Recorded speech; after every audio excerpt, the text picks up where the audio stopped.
Chef May coming to you with how to make quinoa taste like Jamaican rice and peas without the peas. So here I'm gonna do it for you. We're gonna start off with, I use organic whole quinoa. You have the pot there, and just for the video purposes, I'm only gonna make 1 cup because I already have rice for dinner for my family tonight. So I'm just gonna cook 1 cup of quinoa as we're doing this. Now, after you finish wash your quinoa, you go ahead and place it into the pot. Now, for every 1 cup of quinoa, you put in 1.5 cups of liquid. Now, some people do use water. I never use water. That's a big mistake. Got to use chicken broth. Okay? So I'm going to pour a cup of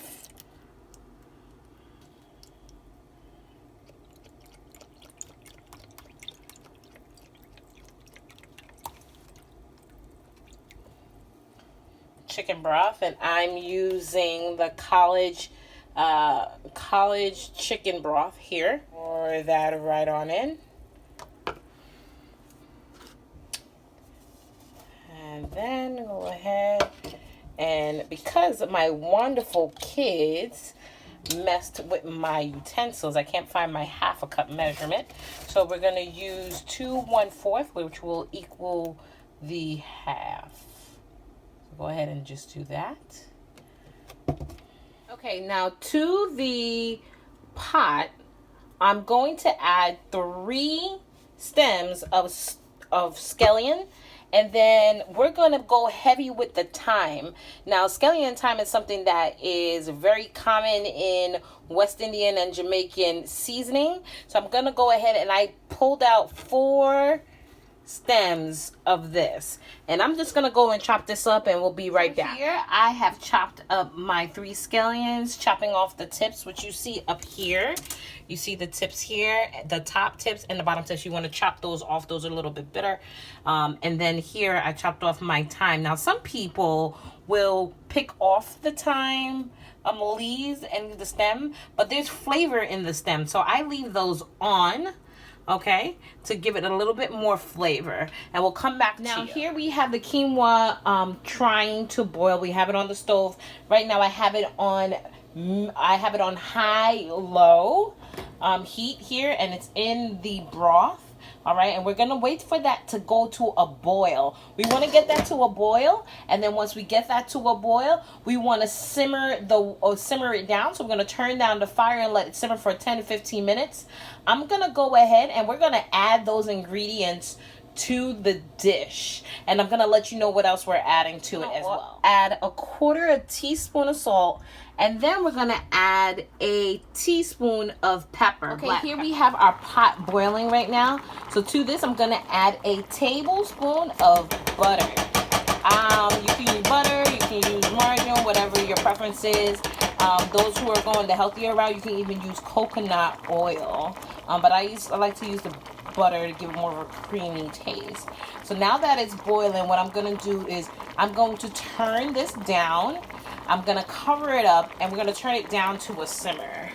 So we're going to turn that down, and we're going to cover it up.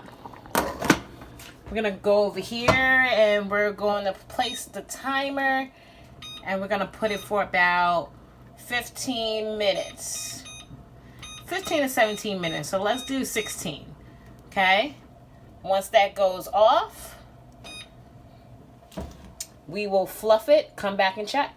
And that's that. I just wanted to show you guys, I lowered the fire to a high medium, bring it to a little of a simmer. I'm gonna bring it down a little bit more, but I mean, I wish you guys can smell this. This already smells like rice and peas. It already smells like rice and peas. So it's gonna go ahead. I'm gonna turn it down a little bit more. Gonna turn it down a little bit more, bring it to a real simmer. We're gonna let that sit. We also have 14 minutes going. Let that sit. I'll come back to you once we're ready to fluff. Let it sit, and then plate up. We're gonna look at the pot here. Smelling great, looking great, awesome. I am going to flip this up. Let me turn that off. I'm gonna go ahead and fluff this up with a fork. Now what you want to do is go ahead and just fluff this up with a nice little fork. Get that nice area. You see the thyme. Let me kind of come in a little bit. See, the leaves just kind of falls off of the stem on there. You see your scallion, and I mean, boy, if I tell you, if you can smell it. Oh, sorry about the man, but if you can smell it, it smells divine. Smells like rice and peas. No joke. Smells like rice and peas. Jamaican rice and peas. No coconut milk, no coconut cream. But however, if you did want to, you can use that. It'd just be a little bit more fattening. But yeah, now if you did want to use water and you still want flavor, you can do so. You use water, and I would suggest you probably do half and half. Half water, half chicken broth, and use, instead of butter, if you want to keep it a little bit more healthier, coconut oil, and use the same amount of coconut oil in this with all the same other ingredients, and the flavor palette, the flavor will come out the same. All I did was scoop it up in my 1 cup measurement to get the size of it, and then plate it on the plate. And just for decor, just scattered a little scallions around, chopped scallion around. But honestly, this tastes divine. Okay, this is 1 cup of quinoa cooked. Tastes like rice and peas without the peas, with your West Indian flair, your Jamaican flair. There you have it. Really quick, easy to do. Under a half an hour. So about 20 minutes it takes for you to do this. 20-25 minutes for you to do this. When I turned off the pot, I did let it sit in the pot with the fire off for about 5 minutes before plating. All right, bon appetit. Remember to like, subscribe, and share if you want more videos like this.